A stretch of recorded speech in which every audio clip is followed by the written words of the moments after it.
Hello, and welcome to Sailing and Cruising the East Coast of the United States. I'm Bela Musits. And I'm Mike Wasserman.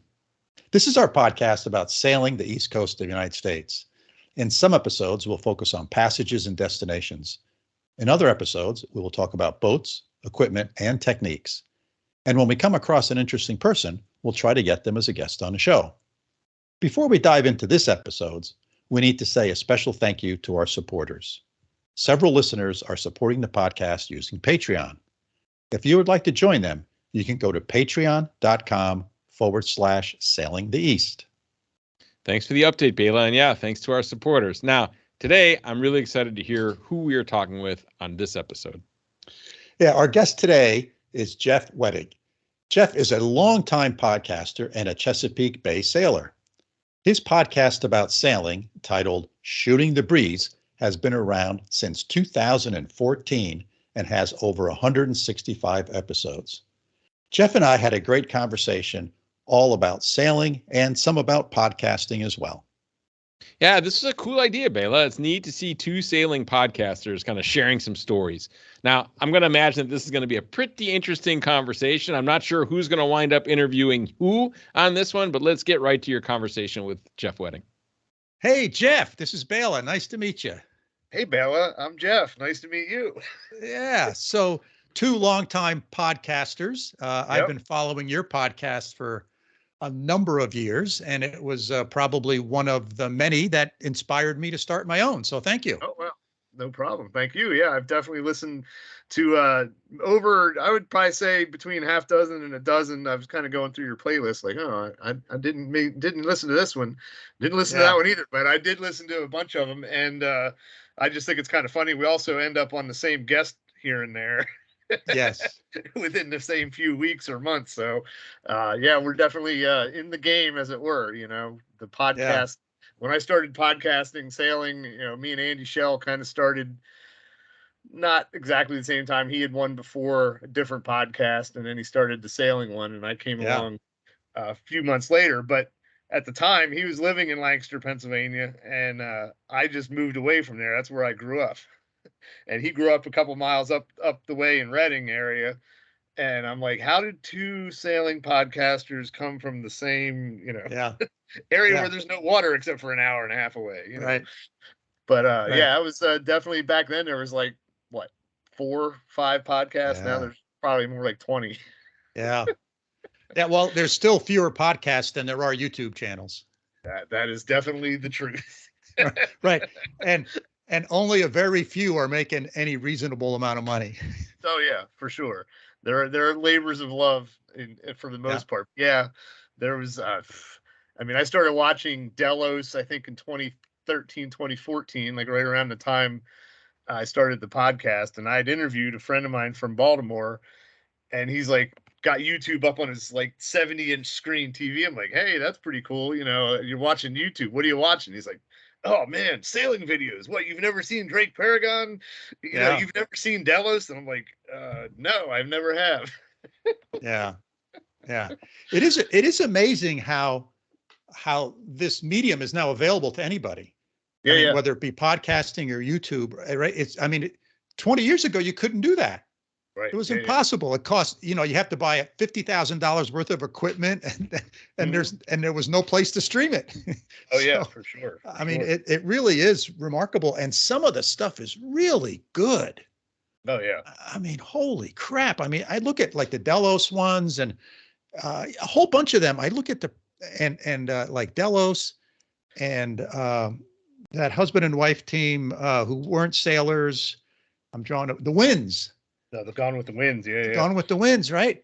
Yeah. And you look at the production quality. That's just two examples. It's like watching a sitcom, a 30-minute sitcom every week, and these people are pumping those things out every week. Oh yeah, it's crazy.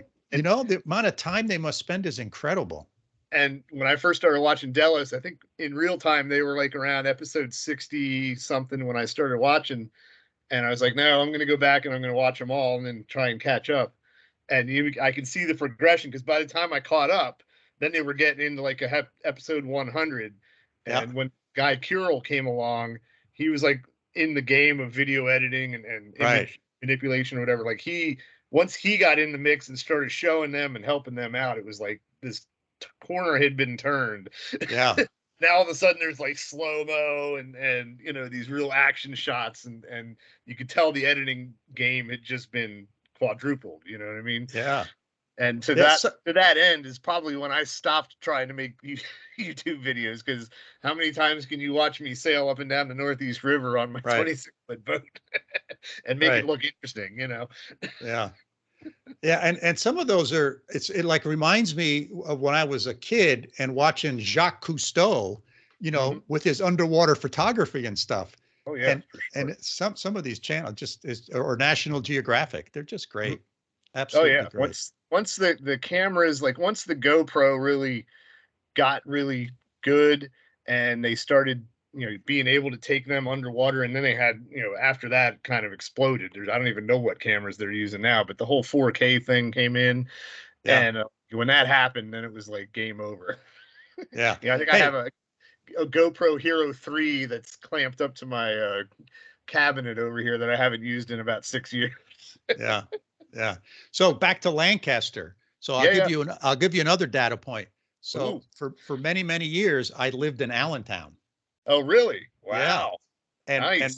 And my wife went to school at Kutztown. Oh, really? Yeah. Wow. My stepson almost went to Kutztown. He went to Shippensburg instead. Yes, they were big rivals. Yeah. And I went to Millersville, so you know, for 13 plus years. So I was in the state system of higher education. But I spent some time as a kid. My dad was in a like a new wave kind of rock band back in the 80s. And they would play at the airport music hall and open up for like bigger names up in in Allentown, and definitely up at the Silo and Reading and different places like that. So I was like 13, 14 running around those towns, following him around. That's kind of cool. Yeah. So I want to talk a little bit about the Chesapeake Bay, because I've done a fair amount of sailing there. I've chartered there a bunch of times. Okay. Out of Rock Hall predominantly. Okay. And my wife and I took our ASA 101, 102, 104 out of Havre de Grace. Oh, wow. Bay sail. Yeah. Yes. Bay sail. Yeah. So the Chesapeake is really great. And I thought one of the things we could do a little bit is talk about sort of the differences between the Chesapeake Bay and Narragansett Bay, which is where my boat is now. Now, you know? And I'll tell you, one of the big differences is on the Narragansett Bay, pretty much I would say 5 out of 7 afternoons, you're going to get a sea breeze that starts building around 1 o'clock, and it'll typically gets up to 20 knots by 4 o'clock in the afternoon, and stays at 20 till about 5 or 6, and then it starts dying off. Right. And I don't remember that sea breeze on the Chesapeake. I remember being there sometimes in July and August, and man, was it hot and there was no wind. Yeah. And whichever way you want to go, that's the way the wind's going to come from. So if you want to head south, guess what? You're getting the south wind. And if you want to head back home, then guess what? It turns around and now it's coming out of the north. Yeah. That would be heaven if you could like really rely on a sea breeze like that. And the only time I've seen it in person, in 2015, we ran an overnight race. So in the big scheme of things on the Chesapeake Bay, there's a race called the Governor's Cup. And all the nice, big, expensive boats from Annapolis leave and go down to St. Mary's or somewhere way down south on the bay. And that's the Governor's Cup. So we ran a thing through Walden Rigging, which were friends of mine, called the Sippy Cup. Yes. And we would run from Northeast to Annapolis, because now there's transient slips available. Right. So these other boats are off on the thing.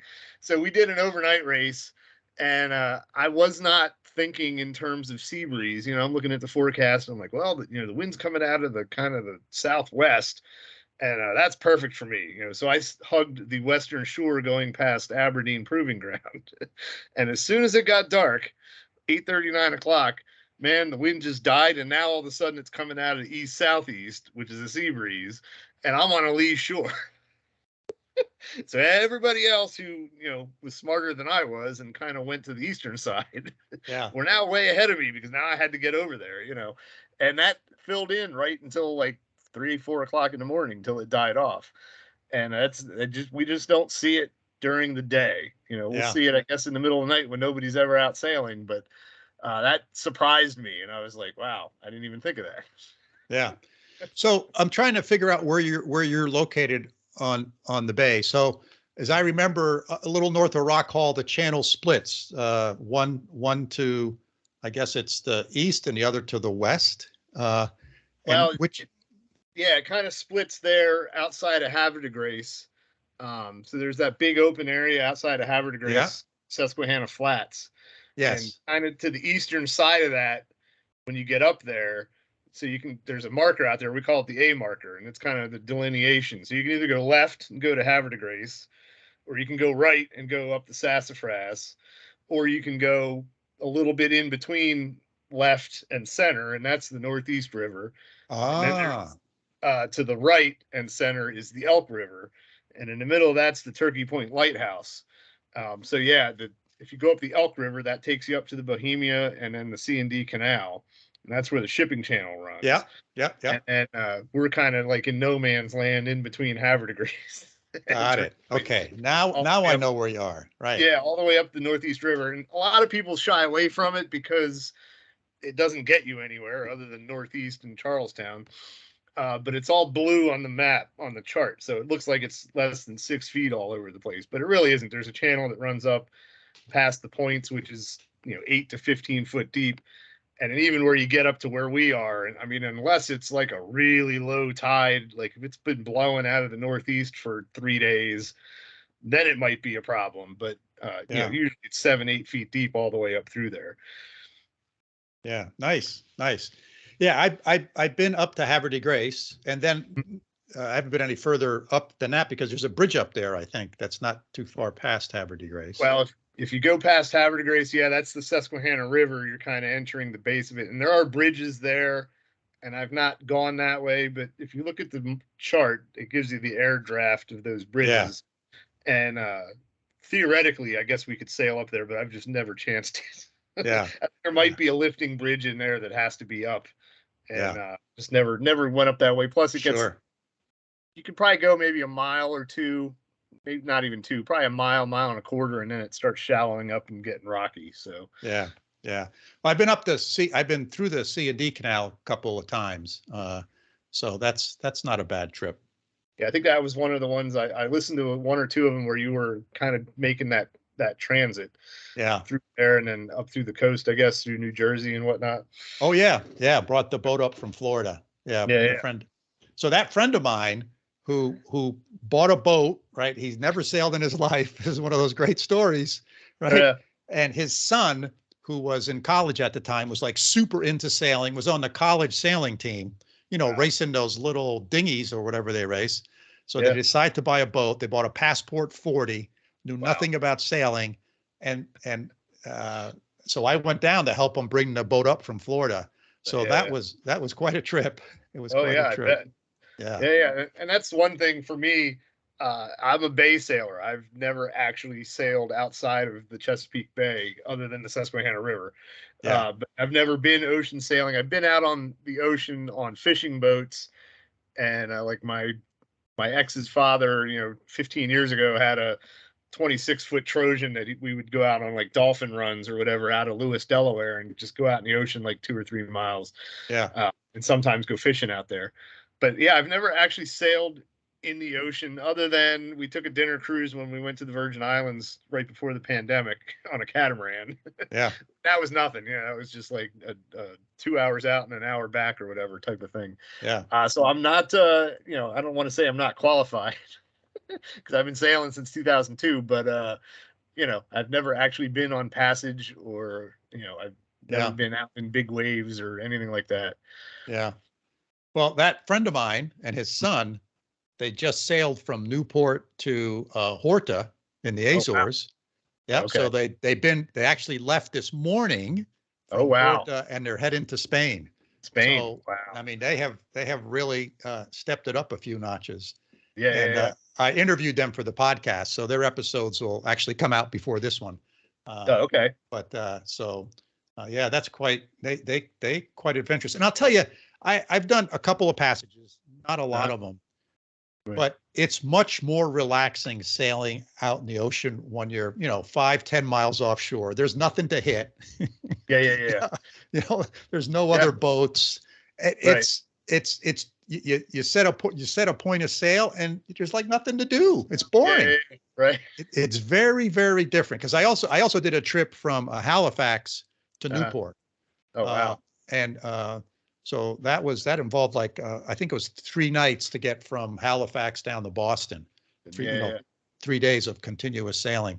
Right. And it's just a totally different animal. And if you can do it, I'd highly recommend it. I don't think you got to do a 10-day passage. Right. But even just to go out and even do an overnight, it's like unbelievable. Overnight is just spectacular. Oh yeah. And I think I was bemoaning that fact at a boat show to Andy, Shell, and a couple other people that I'd never been out in the ocean. But I was also telling them about those overnight races. We did like 2 of those overnight races. And he's like, if you're in 3 to 6 foot waves on the bay at 3 o'clock in the morning and you're dodging trawlers and you're dodging barges and ships and trying to figure out what lights these are. And, I think you're qualified. You're on the bay. I mean, I don't go out on Narragansett Bay at night. I didn't go out on Chesapeake at night. It's just too confusing. And I don't care if you have a GPS and a AIS and all that crap, man. Right. Just there's so much stuff around, and I can't tell the difference between a red light, flashing red light on land at an intersection, and a red buoy. It was. You mentioned Rock Hall. When I remember that one night we were out sailing. And again, it's 2 o'clock in the morning, 3 o'clock in the morning. There's kind of a shallow sandbar area right there off of Rock Hall. And so the waves kind of stack up. So all of a sudden, like, we're smooth sailing. And next thing you know, like, waves are crashing over the bow. It's like, what's happening? Well, there's a range light south of Rock Hall. And it's just this like deep red orb. And as we're passing it, because I was right in direct line with it, I'm like, this thing looks like it's 30 feet off my, you know what I mean? It looks like it's right there. And I'm trying to figure out what it is, And then I finally dawned on me that it's the range light that's like 3 miles away. And I'm like, this is crazy. It looks like it's right here. Yeah. Hey, so what got you started in sailing? Tell me the story. Oh boy. So 2002, I worked with a gentleman named Tom, and I was kind of, again, bemoaning the fact that we had vacation. Like, I had vacation over July 4th week, and I'm like, I really don't have any money, but I want to go camping, but I want to go somewhere new. And I was thinking about going down to Elk Neck, which is right down there on the Northeast River by Turkey Point. And there's a state park there. And I'm like, even $2,002 to camp there for the night was like $35. And I'm like, if I go there for a week, it's still going to cost me $300, and I want to rent a kayak and do all this stuff. And I don't know, I don't think I was actually talking to Tom directly. He was just kind of there, and he's like, well, hey, I have a sailboat down on the bay right near there. We're literally 2 miles up from there. I'm like, oh wow, cool. He's like, why don't you come out with me and we'll go do some sailing. I'm like, all right. That sounds cool. I said, should I come down just on the weekend? He's like, no. He's like, if we leave Saturday, we can go down to Annapolis and spend the night and come back on Tuesday. And I'm like mind blown, like, oh, your boat's big enough that we can sleep on it. He's like, oh yeah, no problem. So that was kind of the meat of it. I got my buddy Chris, who at the time lived down by Annapolis, and I called him. I'm like, hey, do you want to do this trip? Because I'll come pick you up on Friday night. You leave your car over there somewhere, and we'll sail down, and then you can go back to work on Monday. Yeah. And he's like, well, that sounds like fun, So that's what we did, and I didn't have much of a concept of sailboats. Like, I think my uncle had some kind of sunfish or other when I was a kid. And, I remember seeing them at the state parks because we did a lot of camping when I was a kid, and we did a lot of canoeing and whatnot, but I'd never been sailing.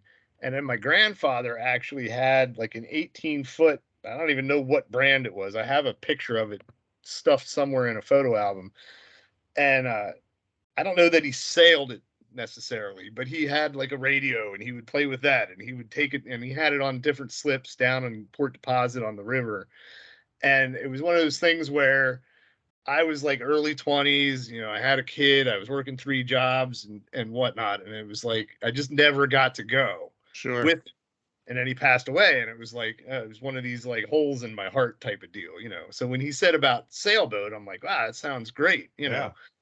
but I didn't really have a concept of, it was a 26-foot McGregor. It's not really a yacht. But when I got down there, I'm like, the boat was out on a mooring. We had to take a rubber dinghy out to get it, and then we just had like a 9.9 horsepower on the back, and that was enough. You needed that. You needed a cooler and some breakfast treats or something. Right. And off we went. And it was just amazing to me that aside from the cost of entry, it wasn't really costing that much. Right. What do we do? Buy 5 gallons of gas, a couple cereal bars and some water, and a case of beer or whatever. And that was it. That was your weekend, as opposed to, like I said, spending $300-400 to go camping and renting a kayak and doing this and doing that. Like, once you paid for the boat, there wasn't a lot of maintenance on it, and paint the bottom every year or whatever. So that was kind of the start of it all, because we took this trip and we had a great time. And I just remember sleeping. We left Annapolis, went up to the Bodkin Creek, which is outside of Baltimore. And literally we just pulled up to the fuel dock and said to the dock guy, because it was Monday or whatever, he's like, hey, if we give you $25, can we spend the night? And they're like, sure. Here's the shower pass. Here's the pool pass. The bar is right up there. The happy hour starts at 5, and it was like, wow, this is fun. We spent all night hanging out there. 11 o'clock, 12 o'clock, we go down to the dock, and I'm literally laying in the cabin, but we had the hatches open, and I'm just like laying there looking at the stars, like falling asleep. I'm like, this is just awesome, and that was kind of it. That got me interested. Following summer, I went down for one more day, and then it was the third summer. So 2004, we went out for another overnight. There's an island outside of Havre de Grace called Sand Island. And a bunch of people from this boat club that my friend was part of were from the Westchester area. And I guess they just had a big party where they got like 3 pontoon boats, loaded them up with everything. Me and my buddy Tom were on his boat. His buddies were on a different boat. And then there was like a third boat and a fourth boat. And we all just congregated there. And we're on the beach. We got tarps set up. There's like 3 grills going. We're just having a great time. And then literally you wade out to the boat that's sitting in 2 feet of water, and then you crash out, and to me, and that was fun and pretty inspiring, because I don't think we used the motor at all. We just literally put up the head sail, sailed off the mooring. It took us 3.5 hours to sail down to the island, threw the hook out, dropped the sail. Next morning, put the sail back up, sailed back, and I was just like, wow, this is amazing. Yeah. And shortly thereafter, I ended up buying a 25-foot McGregor. So that was my entry boat. Oh, very nice. Very nice. Yeah. And so it's been 21 years, I guess. Yeah. And what do you have now? I have an O'Day 302. Oh, nice. 1987. So it's one of those gray hauled O'Days. Most times you'll see a 322, which is like the bigger cousin of the 302. But as far as I'm aware, they're still making 302s in Japan. Like, somebody bought the molds and the designs and everything, and they still make them over there. Wow. I don't know that 100%, but that's what I've heard. Because O'Day ceased production, I guess, in 1990 or something like that. Yeah. So, but it's a great bay boat. This is my 4th boat, and this one I actually got for free. A friend of mine had it. He had a Columbia 28, I believe, somewhere in like 2008, 2009 era. And, we were sailing buddies, and something hit his boat on the mooring and damaged it to the point where they totaled it. So he got a fat insurance check, and this boat was for sale up at the Northeast River Yacht Club. And he bought it, used it for 2-3 years. But then in 2011 or 2012, he had to move. He moved to California. And so this boat sat, and I guess the theory was that his other friend was going to try and sell it for him and take take after it, keep it up. And that just didn't happen. So it ended up sinking in the stands basically. And it got shuffled around the yard a few times. Sure. And he just never did anything with it. So in 2018, I got wind of him. I was kind of loosely looking for another boat. I had a Pace Ship 26 that I had from 2009 on. And I really love that boat, but me and my wife went out on it with the dog, and it was like, we can sit here. This spot Right. we can sit in it. Right. And that's it. Kind of loosely in the back of my head, like, yeah, maybe I can find like an Endeavor 32 or something that's, cheap, a couple $1,000. And I got wind that this one, he was gonna let it go for a song. So I looked at it and I gave him a call, and he's like, well, they're going for 15,000 on Yacht World. I'm like, not this one, sorry. Right. Good luck. Because like I said, it had been sitting. There's water in it. There's mold everywhere. Like the standing rigging's all falling apart. I don't even know what else is wrong with it. Sure. So I politely declined. I said, thanks, but no thanks. And he was in a pinch, and he was moving in like 2.5 weeks to Texas this time. And he's like, what if I just give it to you? Because I know you're going to use it. I know you'll bring it back and you'll fix it up, and it'll be a great boat again. He's like, I just don't have the time. I'm not going to pay anybody to fix it to try and sell it. And, all this hassle that he would have to go through. Plus he's paying storage on it and everything else. Yeah. So yeah, I got the quote unquote free boat. I think I paid one of the other members a couple $100 that he had kind of loosely had keeping an eye on it for the last couple of years. And that was it. I spent 17,000 over the last 3 years after that, getting it fixed up, getting new sails, getting the engine gone over, getting the rigging redone, yada yada yada. All the things. Yeah. Yeah. Dropped the keel Right. a couple times. Right. The first 4 times I tried to launch the boat, it started sinking on me because all the through hulls were rotted out and the keel didn't have any backing through it, and all that kind of fun stuff. So Right. once I got it floating, it was great. Yeah. Your $17,000 free boat. Free boat, exactly. My wife keeps saying, well, you could have spent 15 on it and spent 17 on top of it. That's true. So That's true. Beware the free boat, though. Yeah. I like the way your wife thinks, though. I like the way your wife thinks. Exactly. Yeah. But it's definitely an upgrade from the Pace Ship. The Pace Ship, I think, sailed better. It was a 74, and it had more of a classic hull shape to it and a fin keel. And I mean, literally, you could feel it kind of go, and it would find its groove, and then that was it. You could just hold on to it lightly, and it would just keep going. This one's a little more tender, where the wind gusts, all of a sudden you're like, whoop, you're over, and it kind of comes back, and then it finds its way, But still a great sailing boat. I like the layout. It's got the cabin in the back, kind of along the side, and then the cabin V-berth up front. Little galley, kind of separated from everything. And I still have 2 full bench seats on either side with a table that I can sit at. Yeah, that sounds very nice. Yeah, very nice. And it's just crazy because it came with everything. I got the hot water heater. It had the autopilot, which sadly stopped working this year, or last year. But it's got a full canvas enclosure. And I'm like, when I'm pulling this stuff out of the tubs, I'm like, what is this? I mean, this is like, if I had to get this enclosure and all the canvas redone, it would cost me 10 grand. It's That's like, right. And the Dodgers, I've been sewing it every year. Bimini, the same thing, but all the side panels and everything are in pristine condition because I hardly ever use them, and I guess they never really used them either. Yeah. So just it has the right Yanmar engine in it. All that stuff. I take umbrage with some of the decisions they made when they engineered the thing, but other than that, it's a very nice free boat. Yeah. Well, that sounds great. Sounds like a perfect boat for the bay. Oh yeah, for sure. Does it have a swing keel or is it fixed?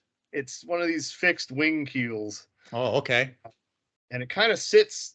I've looked at like Catalinas and stuff, and they have kind of a longer wing to it. This thing is very stubby and very wide, and it sits almost underneath the mast. Like it's just kind of a weird configuration when you look at it.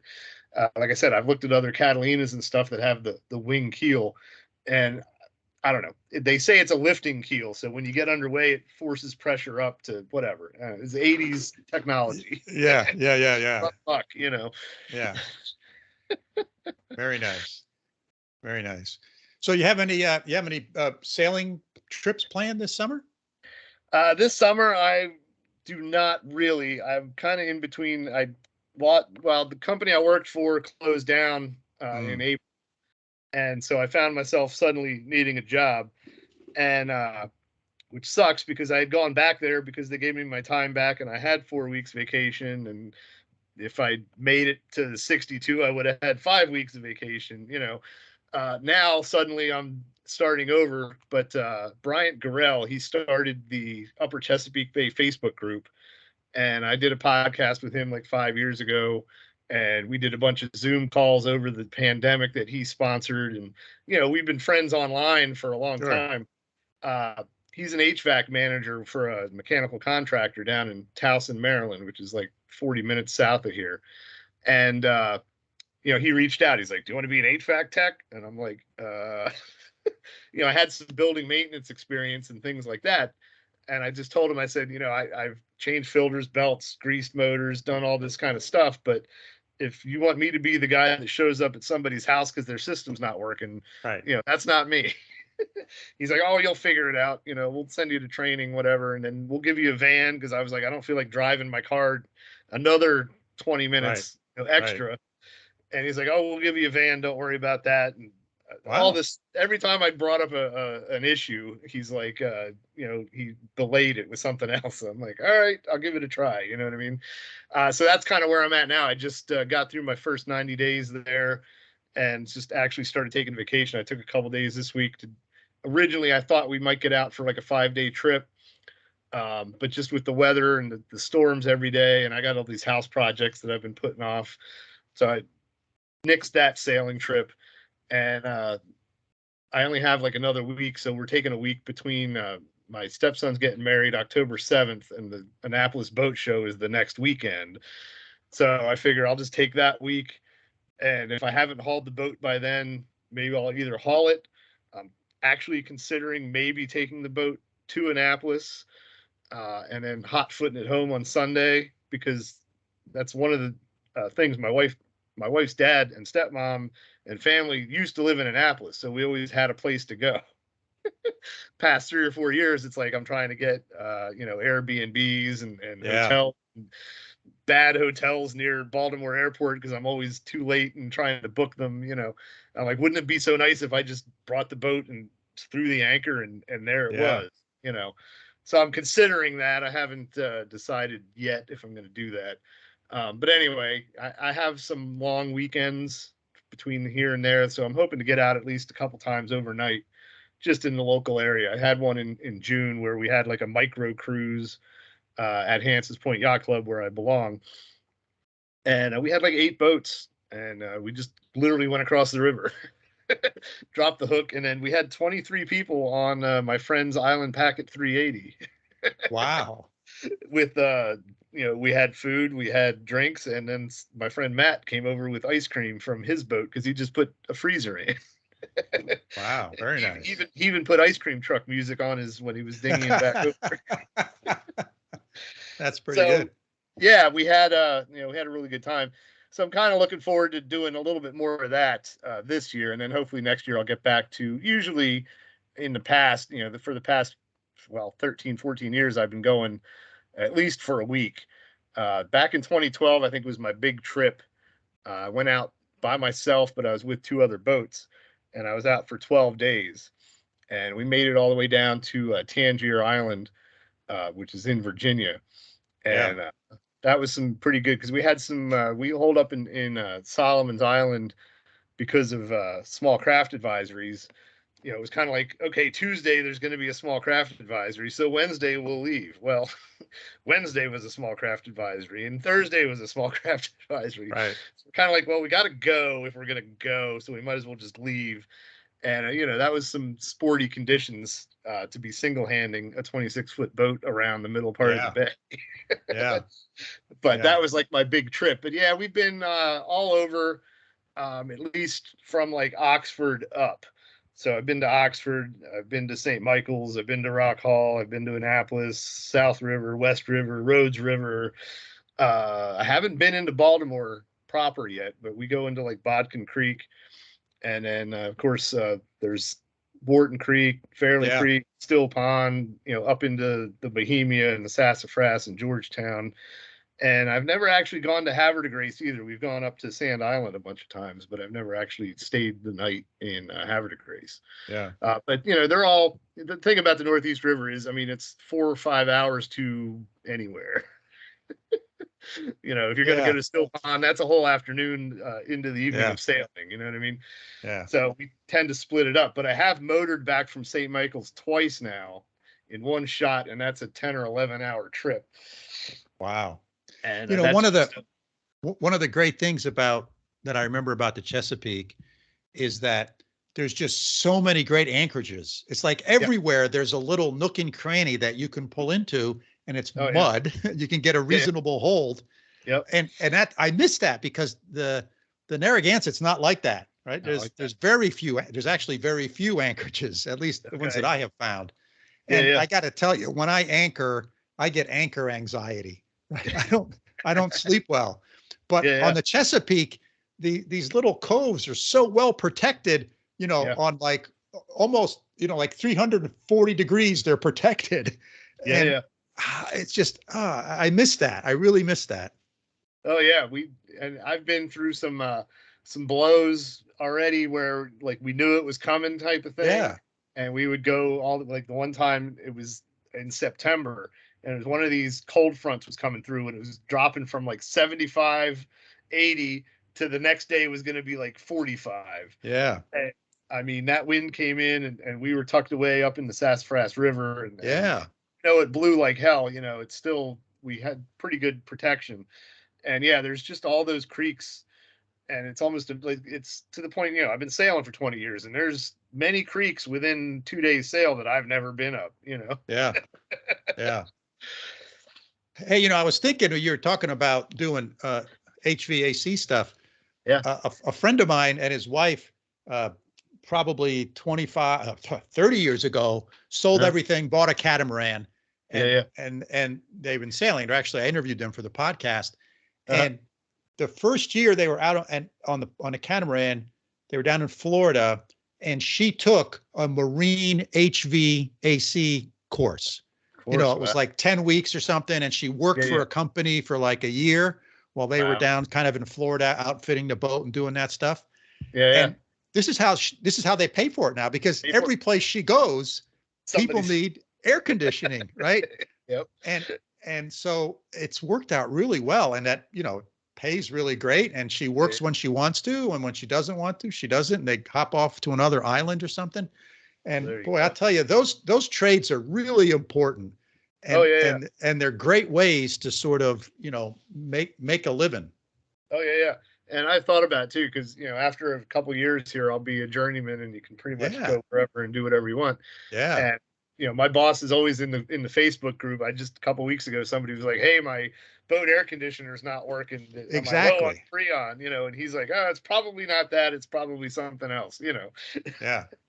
And I've heard, I don't know if you have listened to Franz at the Sailing in the Mediterranean and Beyond podcast, but I remember him telling stories of being in Turkey trying to find somebody, anybody that would work on his refrigeration issue.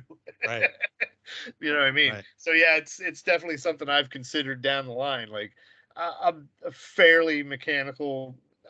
Believe me, I look at guys that are really mechanical. I'm like, that's not me. But I know how to turn a wrench. I've gotten my diesel engine up and working when it wasn't, and things like that.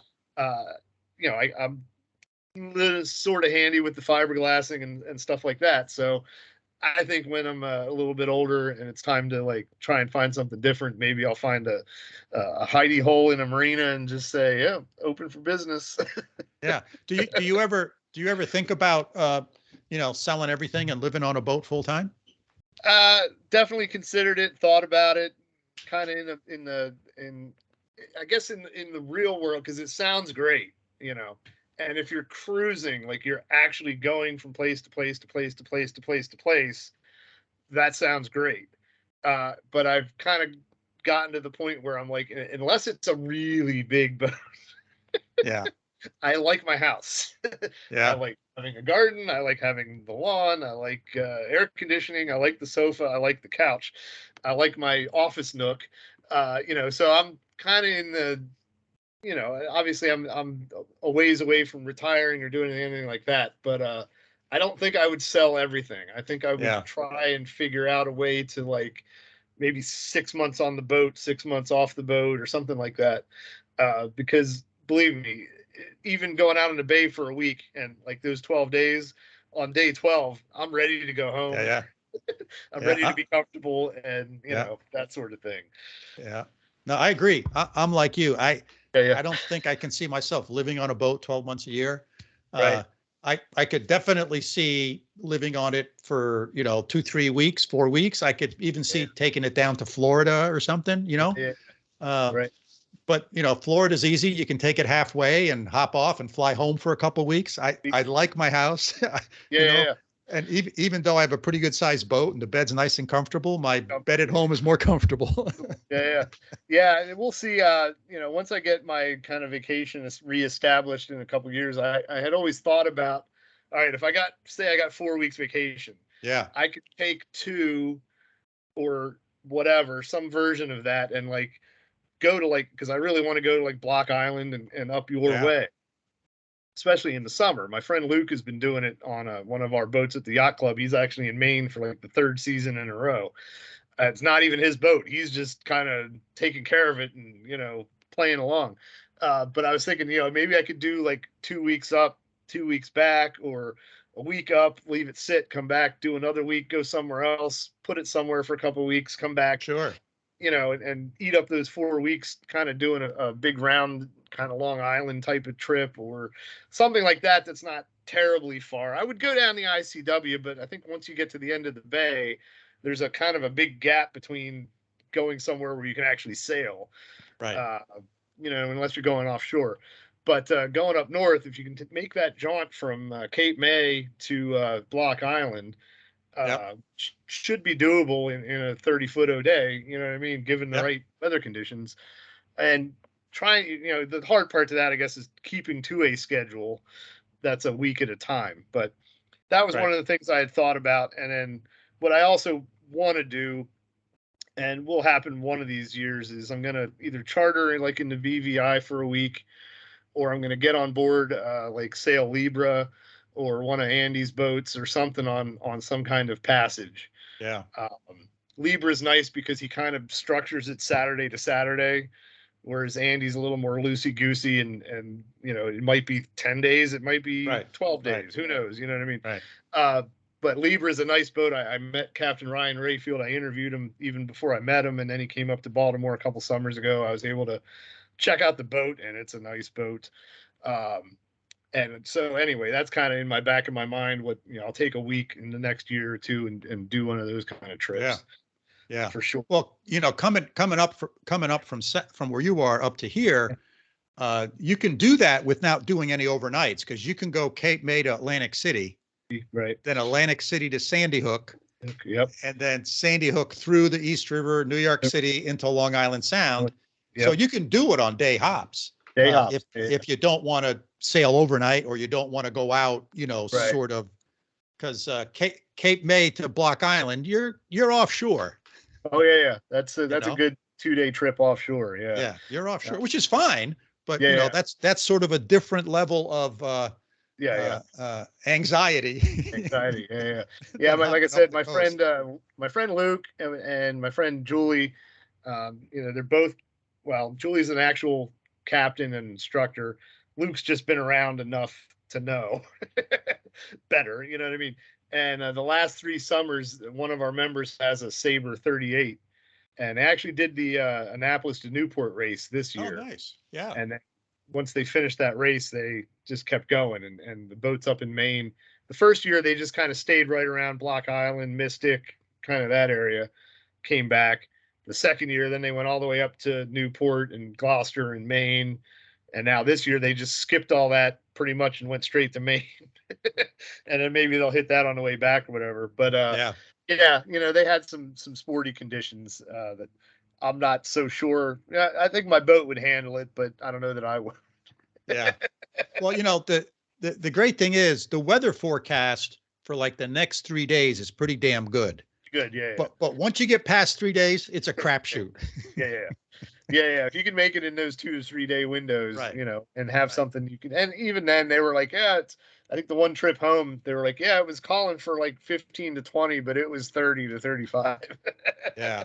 But I find the limited experience I find is Yeah. that it starts to get uncomfortable. Oh yeah. And then if you're offshore, you have no exit. I mean, you're kind of stuck there, and you're not going to sleep well. Right. You're not going to get food. You just start getting tireder and tireder. Yeah. And I'm at that age where I need my sleep. Yeah. Well, a friend of mine actually from high school, he used to be a pontoon boater, and he bought my old Pace ship from me back in 2018 when I got the new boat. They actually upgraded last year to a Contest 36 or 37. Very nice boat.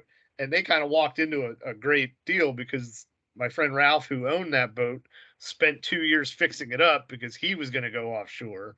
Yeah. And he did all the hard work. And then he decided he wanted a steel boat, and off he went and bought a steel boat and sold them this contest for a pretty good friend price, So they have that boat, and I don't know that they really have plans on taking it offshore, but I'm like, in the back of my head, maybe I could convince him to do some kind of offshore trip on that. You know what I mean? Yeah. In the future, because that's talking about offshore. The trip I did from Nova Scotia down to Annapolis was you've heard about the Salty Dogs, right? The Salty Dogs Sailing Association. So they do a trip up north every year.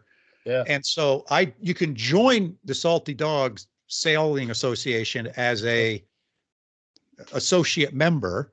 Right. Which then gives you access to their events and stuff, but also a lot of those people are looking for crew. Yeah. So that's how I got to sail from Halifax down to Baltimore. Was a guy went on the rally from Virginia up to Nova Scotia, and then his crew left, and he was looking for another person. And so we connected, and that's a great way to sort of get some of that type of experience under your belt. And it didn't cost me anything other than airfare. So, and it was only what, 3 or 4 day trip, something like that. Well, it was longer than that because we went Halifax to Boston. I actually went through the Cape Cod Canal. Spent like a couple days there waiting for weather, and then we went Long Island Sound through New York City, which is like a trip that everybody should do. I mean, seeing New York City from a boat is just eye dropping. And then it was Sandy Hook, then Sandy Hook we did nonstop Sandy Hook all the way up to the what's the first big anchorage when you're coming out of the canal? It would be the east shore. On the Chesapeake. Probably there's Chesapeake City's kind of in the middle of the canal, and then no, this is you come out of the canal, you're in the Chesapeake Bay, you're heading south. It's probably Bohemia. It was one of those. Anyway, we spent a couple days there waiting for weather, and then from there we went to. So it was 7-8 days. 7-8 days. Okay. Yeah. So we'll see what like I said, if I can get into a charter situation. My buddy Tom, the guy that kind of wrote me into the whole sailing thing, like he spent a lot of time in like the 90s chartering boats down in the islands, and he's early on, he's like showing me pictures, and they had like some kind of video, and I'm just like, oh, this is awesome, So someday that's what I'm gonna get into. Yeah. At least on a vacation kind of standpoint, you know what I mean? Yeah, we did a fair amount of that, and a lot of it down in Chesapeake. We also chartered down in Tampa Bay, and I tell you, it's a great way it really helped us figure out the boat we want. Yeah, and what works for us, for my wife and I. So when we said, okay, we're thinking about a boat, we went and chartered a whole bunch of different types of boats. Catalinas, island packets, hunters. Beneteaus, Jeanneaus, kind of the ones that are sort of in our space range. So, Yeah, so okay, we don't like this. We like this. This Yeah. works for us. So we came up with a list of, we got to have these things, right? Yeah. So there's certain things we got to have. Like, for example, we wanted to have a master cabin where we don't have to climb over the top of each other to get out of bed at night. Get out of bed. Yeah. Right. Right. So that, right. So that basically either says you got a big V berth, Yeah. or you have a fore and aft master cabin in the back. Yeah. And the other thing that we had to have was we had to have a pass through stern. So so you can get on and off the boat really easy, whether it's from a dinghy or you're swimming or at the dock. Right. So you don't have to climb, you don't have to get a step ladder out to get on the boat. Exactly. So we had a list of things like that, which then narrows it down really fast. Oh yeah. Really fast. It gets you focused, right? Yeah. Especially the transom, because either you get a sugar scoop. We have a sugar scoop, which I love. Right. I would get either a sugar scoop or a pass through, and you're cutting out anything pre 1987 at that point. That's right. Pretty much. That's right. And for me, looking for the cheaper boats, that's kind of your wheelhouse is the mid 80s up through the early 90s. You know what I mean? But yeah, that's once you decide, and that's kind of where we had for a long time. We had an old lift, like sling lift, that we would pull with a tractor, and it limited our weight and our width for the boats we could launch. So we were literally 11 feet wide and like 20,000 pounds was tops, So for a long time, for like 2-3 years, I was like just idly looking, I'd be at work looking at Craigslist or whatever, and sailboat data, checking out all these boats. Right. And I kind of landed on the Pearson 33-2, which was like an 87 to 89 production run. And it had like the aft cabin with the, and then the 322s were similar. But the Pearson, I just always thought had a better name for whatever reason. Yeah. I don't know if that's true or not, but I saw one. We raced against one in one of those sippy cups. And after I saw it in person, I'm like, that's what I want, And I actually looked at one in Havertide when Tidewater still had a brokerage. They had one there. Yeah. And I was like, man, if I just had the spare, whatever, $30,000 or whatever it was. And that's kind of when I looked at this O'Day, I'm like, well, man, this is really close to that kind of layout. And it's got the sugar scoop. It's like I said, it had the hot water heater. It had all the extra bells and whistles. It was just in poor condition. It'd been sitting around for 8 years or whatever. So, but when I saw that, I was like, man, that I could really get into this kind of layout. And I still love that for that layout for like a bay boat. You know what I mean? Yeah. Now, if I were planning on living aboard or doing more voyaging type stuff, obviously, then that changes the whole scheme of things. Right. Yeah, and I think that's one of the things that you have to be realistic about how you're going to use the boat. Right. You hear a lot of people talking about, well, I want to get a blue water boat, blah, blah, blah, blah. And, but they never go out of the bay. Which is okay. If that's what they want, that's wonderful. Right. But think about how you're actually going to use the boat, because these boats are designed with different parameters in mind. Oh yeah. Right. And they behave differently. Oh, for sure. And how much of a project do you want? Right. Because how much of a project do you want? The bigger the boat, everything gets exponentially more expensive and harder to deal with. That's right. So that's right. And I don't care whether it's a new boat or an old boat. There's going to be projects. Well, I have a listener in San Francisco area, and I'm trying to remember the boats that she bought, but I think the first time she reached out, I think it was some kind of Jeanneau or whatever, something in the mid 40s. And, her plan was to, she wanted to go cruising around, I don't know about around the world, but definitely do some far distance cruising. And for whatever reason, she was kind of still stuck at the dock after like a year or two. And she's like, things are just breaking. Yeah. Like the deck is spongy and whatever. Like she was finding all these problems. And, she basically reached out to me and I think Matt Rutherford, because he was a broker at the time, and was asking him all kinds of questions about what kind of boat do you think I should get. And she ended up going with an older, again, I don't know if it was a Passport or what the boat was off the top of my head, but more of a traditional like blue water boat, not necessarily a production boat, you know.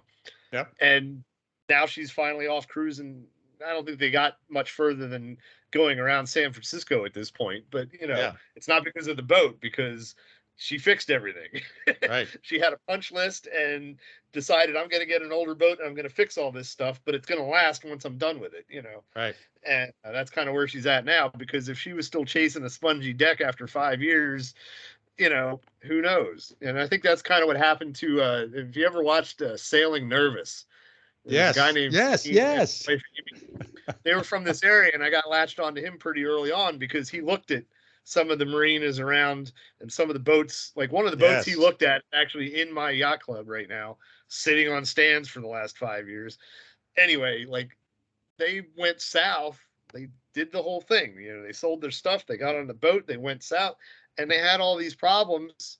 And it came down to like where the mast was stepped and the whole support structure of the boat. And I don't even know what the resolution was, but the resolution ultimately was they got rid of the boat and they're not doing it anymore. You know what I mean?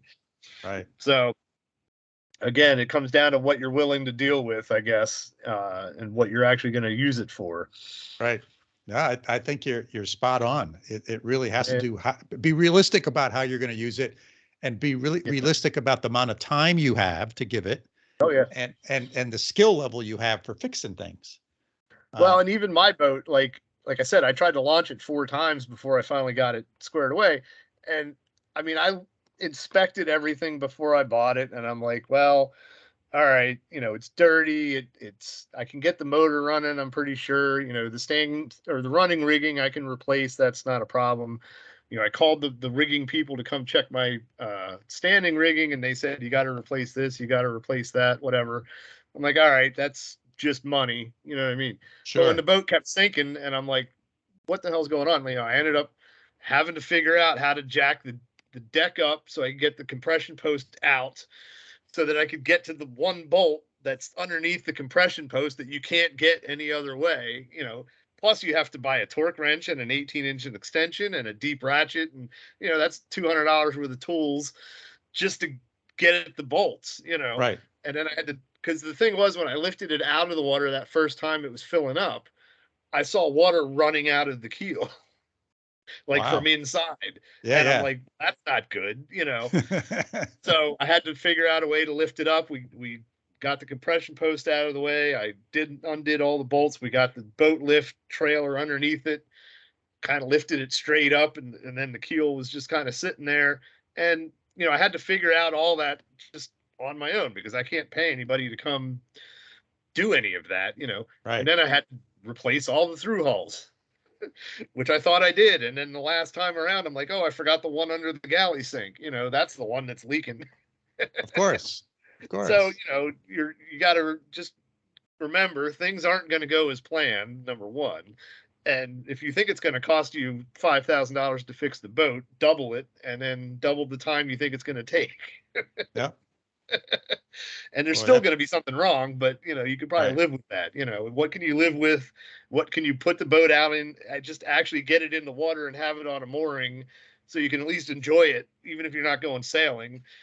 Versus what do you got to do on land? You know, the sails, the first time I went sailing, I'm like, well, these sails are roached pretty hard. But I was like, in hindsight, I should have bought a new main first, but I ended up buying a new jib first. And then my main ripped out the following year. And it's like, well, I guess I got to replace that one too, you know. And so it's a process, and it's all kind of what have you, I remember one of my listeners, Mike, reached out. He had bought like a Pace Ship 23. And he was just like, you know, there's too many projects. It's leaking this, it's doing that, it's doing that. He's like, I just want a boat that I can turn the key and go. And he ended up buying like a McGregor 26 with the big engine on the back or whatever, but it was fairly new. And he's like, great, I don't have any projects. I turn the key, the engine starts, I go. You know, I put the sail up, it sails. You know, and now he's on into a catamaran, so that must have been successful. Yeah. But yeah, it's can you afford to get a turnkey boat? And even if it's turnkey, does that really mean that you're going to have a project-free existence? Probably not. Yeah, and you know, this is one of those activities where depending upon your tolerance, I mean, you can sail with blown out sails. Sails, yeah. Right. Yeah. Or you can spend $40,000 on Mylar sails. Sails. Exactly. And the boat's still going to sail on either one of those. Yeah. So it sort of depends where you want to play in that spectrum. And there's sort of safety things like, okay, making sure the boat's going to float and the standing rigging's not going to fall down. But other things, you may not have to fix. Right. Yeah. Well, and I still believe I've had a couple of people ask me like suggestions on buying boats or whatever. Like, and I mean, I know boat prices have increased the last couple of years and there's more demand or whatever, but I'm a firm believer of like a $5,000 boat is always going to be a $5,000 boat, no matter what, or a $3,000 boat is going to be a $3,000 boat. I mean, if you're looking at a budget and you're like, I don't have a lot of money to spend, I mean, you can get a smaller 18 to 22 foot Catalina for $4,000, and chances are the sails are going to work. And if you've got a trailer, you can either park it at your house or park it at one of these storage lots or whatever, and it's not going to cost you that much money. We spend about, right now, since I have a 30-foot boat, I'm spending like $1,200 a year to keep my boat at Yacht Club year round. I mean, what's it going to cost me if I want to go to Ocean City or some big Virginia Beach or Myrtle Beach for a week? It's going to cost you $1,500 for a family. You know what I mean? If not $2,000. You know what I mean? Right. Easy. And I get sunsets and overnights and on the water like for 6 months out of the year. Yeah. No, if you want to do it low cost, you certainly can. Right. My first boat was a Catalina 22. Right. And we had that for like 30 years and it was great. Yeah. And it was like, I think I bought it for like $7. Yeah. And 30 years later sold it for like $6. Yeah, exactly. It cost you $1,000 for 30 years worth of and I don't think, I don't even, I mean, I didn't change the sails. I didn't change any of the running rigging. I didn't change anything on it. I think that was it. I didn't even put bottom paint on it because it was in fresh water all the time. So it was just great. There's an older couple that they bought a Catalina 22 specifically so they could trailer it to Florida, and they just basically went to RV camps and whatnot, and they would launch the boat, park their truck and their trailer, and they would go out for a week or two, come back, get on the trailer, drive somewhere else, camp out, and just camp in the boat, even though the mast was down or whatever. And they spent an entire winter, I guess, traipsing around Florida in their 22-foot boat, and it costs you a little bit of money to trailer it back and forth with lower gas mileage or whatever, but you're just basically paying RV rates at campgrounds, and then you go out and go sailing for 2-3 weeks at a time, depending where you're at. So there's definitely an argument to be made for go small. Yeah. Especially when you're starting out, you know what I mean? Yeah. Hey, Jeff, we've been chatting for like an hour here. I think we should probably start wrapping her up here. Cool. Yeah. So, hey, I really appreciate getting together and seeing you eyeball to eyeball and chatting with you and getting to know you a little bit better. Yeah, definitely. Before you go, you're talking about Narragansett Bay, and so what is a quick description of your home sailing grounds, and what kind of sailing do you end up doing? Mostly just evenings and weekends. Yeah, so we're at the north end of Narragansett Bay, and it's about for us, it's about a 3 to 4 hour sail to Newport. Okay. Newport's sort of your equivalent of Annapolis. Annapolis, yeah. And, right. And the prices are probably about the same. Yeah, for sure. So we have our boat and marina. So what we typically do, so we belong to one of the Safe Harbor marinas. So Safe Harbor is this private equity firm that bought up a whole pile of marinas. Right. And so our boat's at one of those. Mainly it's at that marina because my son, I have two sons, and my younger son lives a 5-minute walk from that marina. Oh, wow. Nice. And he likes to sail. So, it's perfect.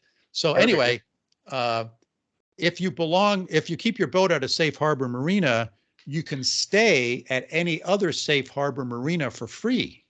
Oh, wow. Like a So, transient. yeah, like a transient, exactly. And they have an app for making online reservations and stuff. Now it's on a as available basis, Right. of course. Right. But I'll tell you, New England, it's $4 or $5 a foot for a slip, right? And my boat's 45 feet long, so you can do that arithmetic. I mean, I can stay in a hotel, right? Yeah. Right, in a nice exotic resort. Yeah. So what we end up doing mostly, it's my wife and I, and so maybe one of my sons comes with us and his family. Sometimes the grandkids come with us. So we end up going marina to marina. Right.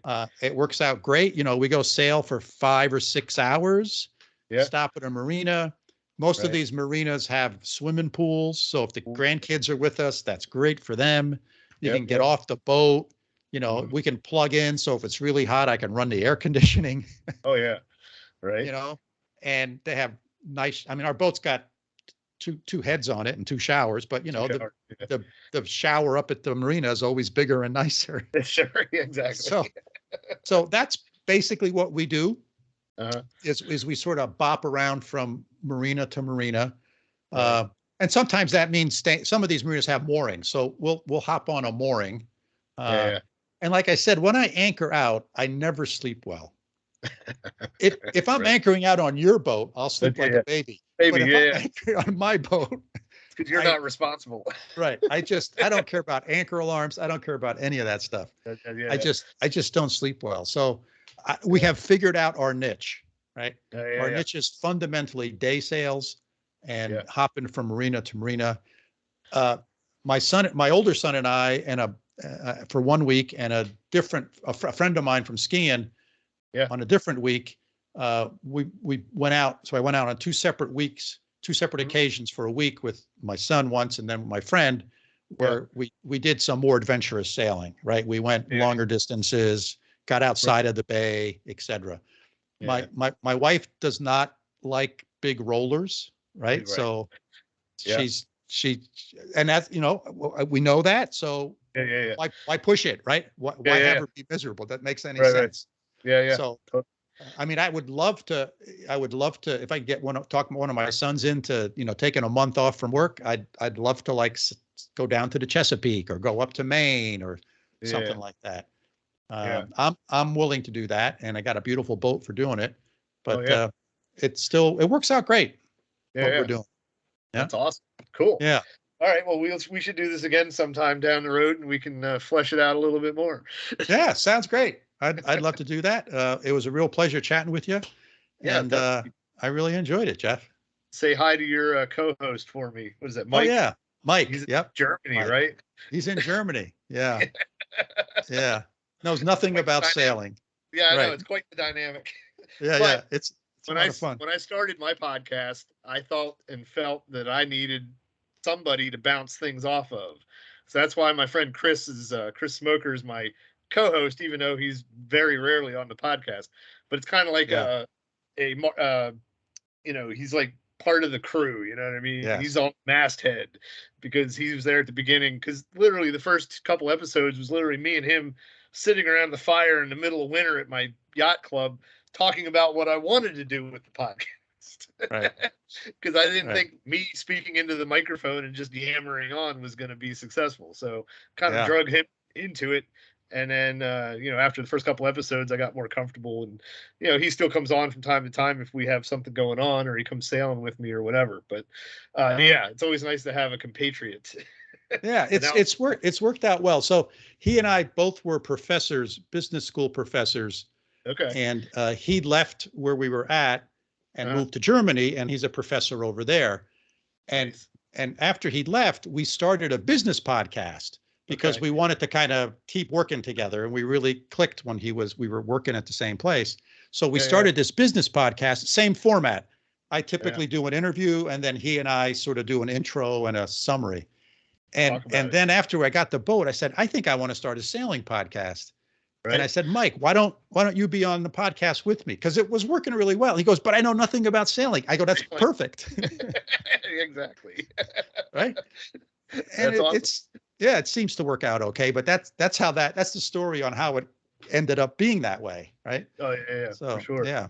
But yeah, basically in lieu of him, then I wrote my wife into it on occasion, so I have somebody to blather on with, Right. instead of just at. So, Right. but yeah, it's great meeting you, and I've enjoyed your podcasts over the years. I'm going to try, and now that I have like an hour drive to work, and I'm constantly in the van driving around Baltimore, which I think you can imagine what the traffic's like.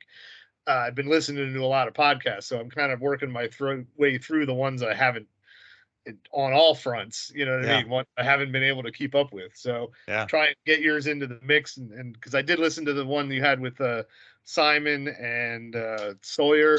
Yeah. So I listened to those, the most recent ones that were up. So listen to those, and then we had Shay Love was on mine and yours. Yeah. Peter Gibbons Neff was on yours and mine. Scott Wells, I think, was he on yours? Scott Wells, he was on mine, and he lives right down the road from me and at the club. You know what I mean? So he's always a good one to chat with. So anyway, it's been great talking to you and listening to your podcasts, and hopefully we can keep doing this. Yeah. All right. Let me stop recording here, and we'll let me do that.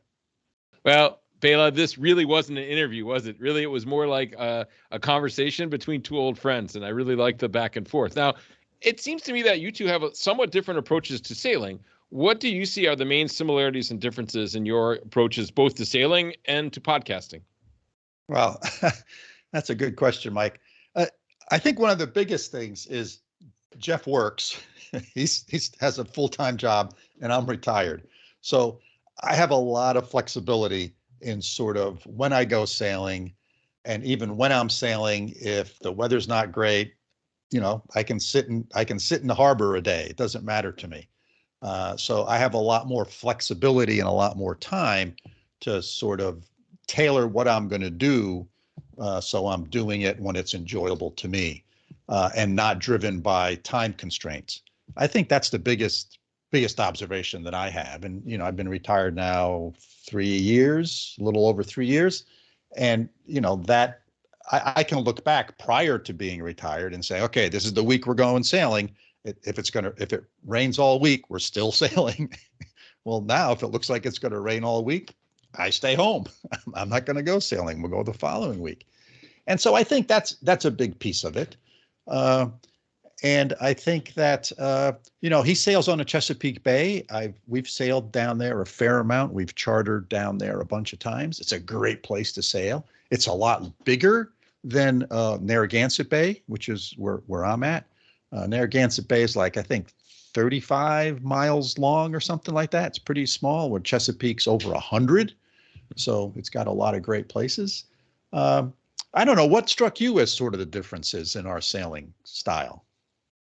Yeah, definitely kind of the scope of the trips that you take, right? You've done a lot more long distance sailing and been out on the ocean a lot more. But again, that's a function of you having time, right? And you having the size and type of boat that you've got that's pretty flexible. You can do small day, 1 day sails with that and be really comfortable, or you can take it on a longer trip and be fine with it. So yeah, I think, the main difference from what I saw is just kind of how you use the boat and what type of sailing that you actually do. But I think the commonality was just that you both love what you do, and you love sharing it with people that you care about, and you're both curious and want to learn always, and really like to share what you learn with other people. And, we've always said this is kind of this really cool element that, from my outside perspective, runs through a lot of the sailing community, is this willingness to share, and this willingness to give advice, and this willingness to help, and this willingness to build a community. And I think you've both done that, not only through your sailing, but also through your podcasting, and, through using the podcast as a platform to connect with people and connect other people with other people, and kind of build this ecosystem of people that care about each other and want each other to be safe and have fun and enjoy, doing this whole cool idea of, environmentally friendly travel, right? In a place, in a way that you can get to know places and people and cultures, whether it's a long way away or right down the road. Or across the bay, you really have this cool opportunity. So I saw a lot of differences and similarities, but this kind of common core of, I think, curiosity and learning and sharing. Yeah, Yeah. And we've talked about this before. One of the things that I really love about sailing, and as you know, I fish as well. I'm a fly fisher. I fly fish mainly. And both of those sports, as I like to say, look much harder than they really are. In a half hour, I can get you to cast a fly rod and go fly fishing. In a half hour, Mike, I can get you to go sail my boat. Maybe not dock it, but I can get you to sail it. Right? Don't run it aground, Mike. Yeah.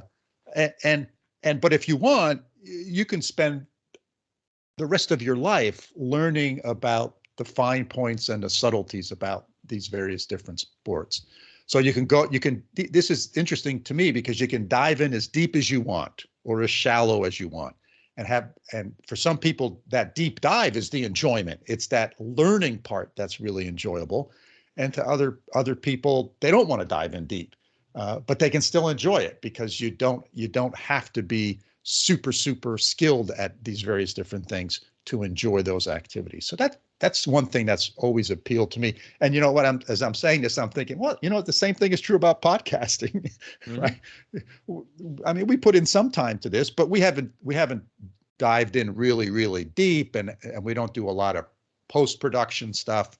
We don't do a lot of those things. We just basic sort equipment. of do this as basic, and it works out fine for us. So I like those types of activities where you can, if you want, you can dive in deep, but if you don't want to dive in deep, you don't have to, and you can still have a great time. Yeah, well put. The other thing that you guys both have in common, I think, is this engineer or kind of technically oriented mindset. And I think that was one thing also that you share in terms of the problem solving and troubleshooting on the boat, and this idea of working on one problem after the next in kind of a sequence and doing things in an organized way. And I do think that helps in this in a context like sailing, where it is, even though it's just a simple boat that floats on the water, there's a lot of interconnected systems. And if one of them screws up, you can put yourself and others at risk. So I do like the fact that both of you guys have this kind of systematic approach to sailing and making sure that, yeah, you have fun, but first and foremost that the boat is sailworthy and you and the people on the boat are safe. And then the fun comes third, essentially, after kind of the other two priorities. So that was one thing that I had in common. But yeah. I think it's really cool that you two guys could connect. And I guess I really agree with what you said early on in the conversation about how amazing it is that, even 10 years, I think it was, or 15 years ago, you were saying you couldn't produce and distribute this kind of material so easily to people. You had to go check a book out of the library, or maybe you'd catch a TV show, or remember VCR tapes. You could go to the library or the video store and get a video on this. But it's so easy now to share information, and you two guys have both taken that to kind of a really cool level of getting people interested and engaged in sailing. So I thought that's a really cool commonality, and it was kind of neat to hear the two of you kind of go at it a little bit and swap stories and share your philosophies. Yeah. Well, I had a lot of fun talking to Jeff. I've been a long-time listener to his podcast. It was one of the very first sailing podcasts that I started listening to. So I've sort of known and admired Jeff for a long time. And then, I actually got to talk to him and stuff and see him on the video and have a great conversation with him. So I really enjoyed it. It was wonderful. Cool. Yeah. Well, what do you think? Time to wrap this one up? Sounds good to me. All right, listeners, thanks for joining us for yet another episode. We hope that you found the conversation today interesting and thought-provoking as we did. If you have questions about what we've discussed today, please, as always, feel free to get in touch with us. Our email is sailingtheeast, that's all one word, @gmail.com. And if you enjoyed the podcast, hit that follow button on your podcasting application and tell one of your friends. We'd love to have them listen to the show as well. So signing off until next time. See you soon, Mike. Thanks, Bela, from over here in Münster, Germany. Auf Wiedersehen.